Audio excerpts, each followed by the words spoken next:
내장 지방으로 인해 생기는 복부 비만. 남녀 각각 허리둘레 90cm, 85cm 이상이면 복부 비만에 해당한다.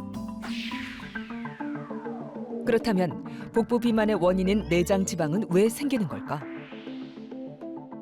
우리가 먹는 음식물은 포도당의 형태로 바뀌어 우리 몸의 에너지원으로 사용된다.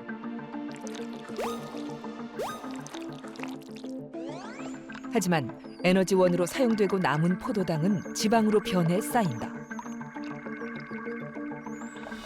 지방이 쌓일 땐 먼저 피부 아래쪽에서부터 저장된다. 그리고 피하층이 포화 상태가 되면 내장 지방의 형태로 내장과 장기 사이에 지방층을 형성한다. 이것이 바로 내장 지방인 것이다.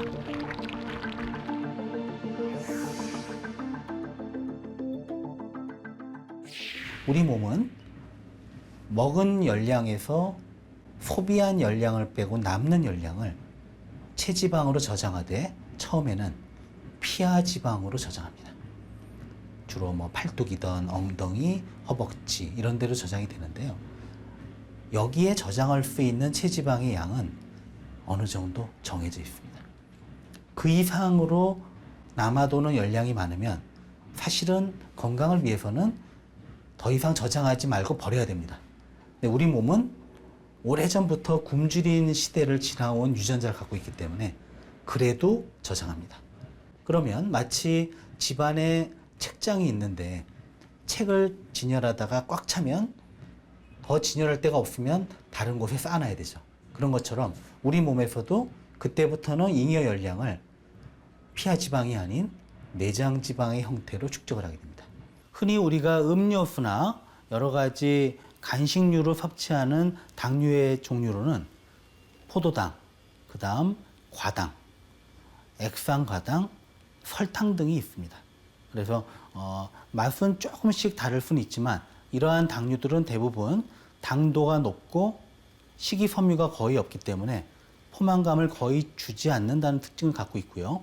또 일반적인 탄수화물 음식에 들어있어서 포만감을 주고 흡수를 천천히 하도록 하는 식이섬유가 전혀 존재하지 않기 때문에 과잉 섭취의 문제가 상존하고 있습니다. 그렇다면 대표적인 탄수화물 음식인 밥, 빵, 탄산 음료는 각각 우리 몸에서 어떻게 반응할까? 우리 몸은 우리가 먹은 탄수화물을 당으로 분해해 에너지로 사용한다. 탄수화물의 성분은 당으로 이루어져 있는데 이 당의 연결 구조에 따라서 단당, 다당, 복합 탄수화물로 나누어진다. 당을 에너지로 쓰기 위해선 탄수화물 섭취 후 소화 효소에 의해 당이 분해되어야 한다. 먼저 빵에 있는 탄수화물의 경우 결합되어 있는 당들이 소화기관에서 나오는 효소에 의해 쉽게 분해되어 소화가 쉽다. 또 혈액에 많은 포도당을 방출하게 되고 혈당 수치도 올린다. 탄산음료 또한 이와 비슷하게 작용한다.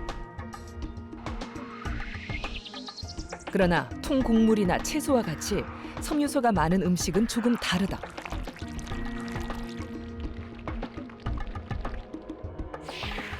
탄수화물의 결합 구조가 소화기관의 효소에 의해 쉽게 분해되지 않는다.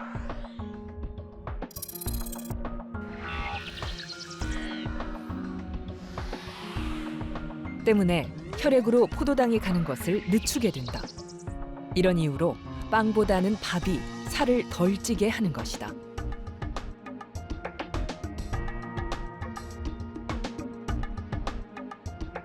동양에서는 쌀을 비롯한 곡류를 먹을 때 알곡 형태로 먹습니다. 가루를 내서 먹는 경우는 떡을 만들 때나 아주 제한적인 경우 대부분은 그냥 밥알 그대로 익혀서 먹죠. 반면에 서구 음식으로 밀을 먹을 때는 밀로 먹는 게 아니라 가루로 조리를 합니다. 여기서 문제가 발생하는데요. 밀 가루를 내서 조리를 할 때 흔히 먹는 게 빵을 만들거나 또는 국수를 만들어 먹게 되죠. 이 경우 가루를 만들기 위해서는 곡류에 들어있던 식이섬유를 다 제거해야 됩니다. 그러다 보니까 몸에 좋은 식이섬유는 제거되고 그냥 탄수화물 가루만 남게 되죠. 또 가루 상태의 탄수화물은 먹었을 때 굉장히 빨리 소화 흡수가 됩니다. 혈당을 쉽게 올려서 체지방으로 갈 확률이 높아진다는 거죠. 탄수화물은 유달리 중독성이 강하다. 이 때문에 많은 환자들이 다이어트에 실패하곤 한다. 초콜릿이나 단 음료 또는 빵 같은 탄수화물을 항상 많이 드시는 분의 경우는 먹었을 때 더 많은 탄수화물을 먹고 싶은 충동을 느낍니다. 그 이유는 단 음식을 많이 먹게 되면 혈당을 조절하기 위해서 체내에서 인슐린이 과도하게 나옵니다. 그 때문에 혈당은 정상으로 유지가 되는데요. 대신에 오히려 공복감과 단 것을 더 먹고 싶은 충동이 생깁니다. 많이 먹어서 그만 먹어야 되는데 인슐린의 작용으로 살은 쪄가면서 단 것을 더 찾게 되는 악순환이 반복이 되는 것입니다. 밥을 먹고 난 후에도 달달한 음식을 찾거나 탄수화물을 먹지 않으면 잠을 자지 못하는 사람은 탄수화물 중독이 있을 가능성이 높다. 또 피곤하고 기운이 없을 때 단 음식을 먹어야 기운이 생긴다거나 탄수화물을 먹지 못해서 짜증이 나고 초조해진다면 한 번쯤은 탄수화물 중독을 의심해 볼 필요가 있다. 이런 경우 탄수화물을 줄이는 것이 쉽진 않다. 하지만 2주 이상만 꾸준히 노력하면 중독으로 인해 나타난 증상은 모두 완화된다. 그렇다면 탄수화물 과다 섭취가 문제가 되는 건 무엇 때문일까? 탄수화물을 과도하게 섭취하면 탄수화물이 빠르게 소화되면서 혈당이 급격하게 올라간다. 그러면 혈당을 낮추기 위해 췌장에서는 인슐린을 분비한다. 인슐린은 혈액 속으로 분비되는데 당을 분해해 에너지로 전환시키는 역할을 한다. 하지만 당이 에너지로 쓰고도 남을 만큼 많아지면 결국 남은 당은 지방으로 저장된다. 때문에 내장 지방이 점점 더 늘어나게 되는 것이다. 운동과 근육은 체중 감량에서 무엇보다 중요한 역할을 한다. 근육 자체가 에너지를 많이 소비하기 때문에 운동으로 근육량이 늘어나게 되면 기초 대사량이 높아진다.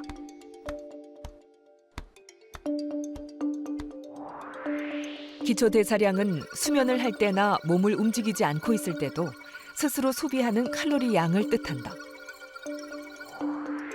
운동을 하면 평소보다 에너지를 더 많이 쓰기 때문에 칼로리 소비가 많아진다. 지방이 더 빨리 연소되는 것이다. 만약 근육량이 같은 경우라면 운동을 할 때 체중이 더 많이 나가는 사람에게 무게가 더 많이 실리게 된다.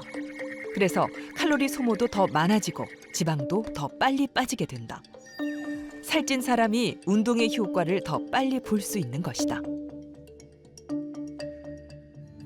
매 끼니 닭가슴살, 돼지 다리살, 쇠고기 부채살 등 기름기가 적은 살코기를 150g 내외로 섭취하는 것이 좋다. 흰살 생선이나 새우, 오징어 등의 단백질 음식으로 대체해도 되고 달걀도 괜찮다. 밥은 한 공기 200g 기준 2분의 1공기 혹은 3분의 1공기가 적절하다. 단백질 식품과 밥, 그리고 채소를 곁들인 한식 식단. 이렇게 먹으면 칼로리는 높지 않지만 포만감이 크다.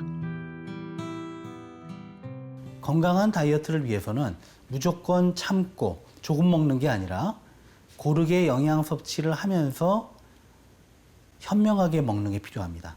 예를 들면 여러 가지 식이섬유가 풍부하게 들어있는 채소라든지 또 살코기의 육류 그리고 생선류 그리고 적당한 양의 밥을 균형 잡히게 먹을 경우에는 충분하게 만족할 정도로 포만감 있게 먹더라도 열량 섭취가 과도하지 않아서 체중 조절에 성공할 수 있는 것입니다. 적절한 식사 조절과 운동으로 체지방이 줄어들게 되면 우선은 문제가 되는 내장 지방이 먼저 빠지고 그 다음에 피하 지방이 빠지게 됩니다. 그래서 보통 제가 다이어트를 할 때 환자분들이 이런 질문을 합니다. 내장 지방 때문에 혈당도 높고 지방간도 있고 고지혈증이 있는 분들이 선생님이 처방한 대로 열심히 하겠습니다. 그런데 하면은 저 내장 지방이 빠져서 내가 좋아질까요? 이런 질문을 하시거든요. 제 대답은 이겁니다. 사실 처방대로 따라서 감량에 성공하는 건 쉽진 않습니다. 하지만 선생님이 감량에 성공을 하면 저 내장 지방은 분명히 빠집니다. 라고 얘기 드립니다.